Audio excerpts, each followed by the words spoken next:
जय सिया राम, जय सिया राम।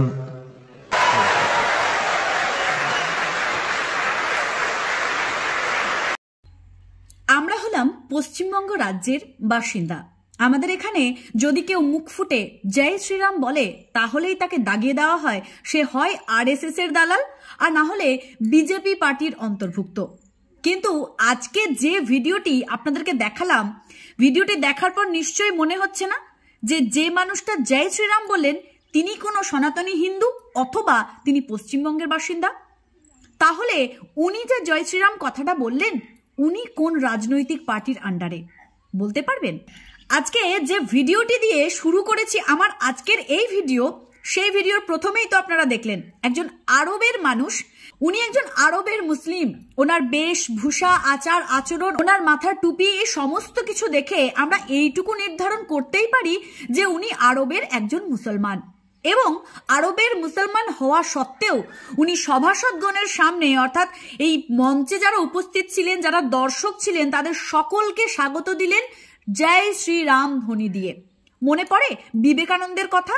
বিবেকানন্দ যখন আমেরিকার শিকাগো শহরে গিয়ে বলেছিলেন brothers and sisters of America, তখন যে 8 মিনিট ধরে হাততালিটা পড়েছিল। এই আরবের মাটিতে জয় শ্রীরাম শোনার পর দর্শক মণ্ডলীদের কাছ থেকে ঠিক ততটাই হাততালি পাওয়া গেল। কি ভাবছেন যে আপনি কেন পশ্চিমবঙ্গের বাসিন্দা যেখানে জয় শ্রীরাম বলতেও এত বাধা দেওয়া হয়? আমি আমার আজকের এই ভিডিওর মাধ্যমে একটি কথাই আপনাদের সকলের সামনে তুলে ধরতে চাই, সেটা হলো জয় শ্রীরাম ধ্বনি কখনোই কোনো রাজনীতির সঙ্গে যায় না। জয় শ্রীরাম ধ্বনির সঙ্গে রাজনীতির কোনো সম্পর্ক নেই। আমরা যারা সনাতনী মানুষ, আমরা যারা হিন্দু সম্প্রদায়ের মানুষ, আমরা যারা আমাদের ভগবান শ্রীরামচন্দ্রকে, পুরুষোত্তম শ্রীরামচন্দ্রকে মন থেকে ভালোবাসি, ভক্তি করি, যারা পুজো করি, তাদের কাছে এই জয় শ্রীরাম কোনো রাজনৈতিক ধ্বনি নয়। এই জয় শ্রীরাম হলো হৃদয়ের পবিত্রতা। এই জয় শ্রীরাম ধ্বনি হলো তার প্রতি শ্রদ্ধা জ্ঞাপন। এই জয় শ্রীরাম ধ্বনি হলো শ্রীরামচন্দ্রের প্রতি অঞ্জলি প্রদান। এটাকে কখনো রাজনীতির সঙ্গে গুলিয়ে ফেলবেন না। যেখানে আরবের মুসলিম পর্যন্ত জয় শ্রীরাম বলতে বাধাপ্রাপ্ত হলেন না এবং হাসি মুখে সম্ভাষণ করলেন জয় শ্রীরামের, সেখানে তো আমরা পশ্চিমবঙ্গে বসবাসকারী মানুষদের কাছে এটা অত্যন্ত গর্বের, তাই না?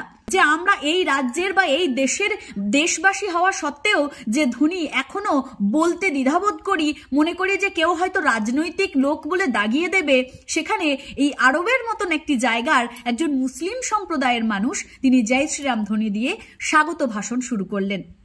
আমরা ভারতীয় হিসেবে এইটাতে ভীষণই গর্ববোধ করি যে বিদেশের মাটিতেও আমাদের দেশের কালচার, আমাদের দেশের সংস্কৃতি, আমাদের দেশের ধর্মীয় বাণী প্রচারিত হয়।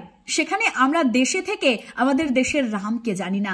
আমরা জানি না আমাদের পুরুষোত্তম রামের কি কি ভূমিকা আছে। আমরা জানি না পুরুষোত্তম রাম সম্পর্কে ঠিক কি কি জানাটা আমাদের প্রয়োজন। আমার মনে হয় এই ভিডিওটি দেখার পর আপনাদের সকলেরই এই ভিডিও থেকে একটা শিক্ষা নেওয়া প্রয়োজন। সেই শিক্ষাটি হলো কোনো মানুষকে জোর করে জয় শ্রীরাম বলানো উচিত নয় এবং যদি কোনো মানুষ হৃদয় থেকে জয় শ্রীরাম বলছে তবে তাকে বাধা দেওয়াও উচিত নয়, কারণ এটা সম্পূর্ণই মনের ব্যাপার। অনেক মানুষ আছেন যারা হয়তো বিজেপি পার্টির সঙ্গে সম্পর্কযুক্ত নন, কিন্তু তারা শ্রীরামচন্দ্রকে ভালোবাসেন কারণ তারা সনাতনী, তো তারা সগর্বে জয় শ্রীরাম বলতে পারেন, কারণ এটা কোনোদিনই রাজনীতির সঙ্গে যায় না। আপনারা জোর করে বাধ্যতামূলকভাবে সেটাকে রাজনীতির সঙ্গে ঘিষিয়ে পিটিয়ে ঢুকিয়ে দিতে চাইছেন, যেটাকে ঢোকানো কোনোদিনই উচিত নয়।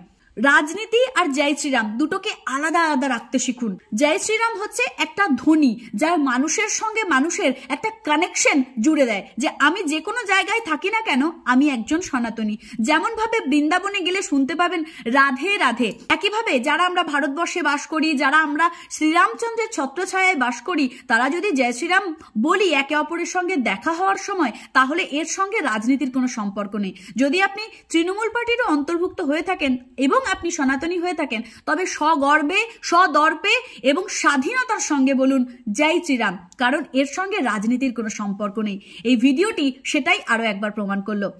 যাই হোক, আজকের এই ভিডিওটি কেমন লাগলো জানাতে ভুলবেন না। কমেন্ট বক্সে আপনাদের মতামত দিয়ে যাবেন এবং দেখা হচ্ছে নতুন কোনো ভিডিওতে নতুন কোনো দিনে। ততক্ষণের জন্য সবাই ভালো থাকুন, সুস্থ থাকুন। ভিডিওটিকে শেয়ার করে দিন এবং পেজটিকে ফলো করে এই পেজের আরো ভিডিও পেতে অপেক্ষা করুন। জয় শ্রীকৃষ্ণ, রাধে রাধে।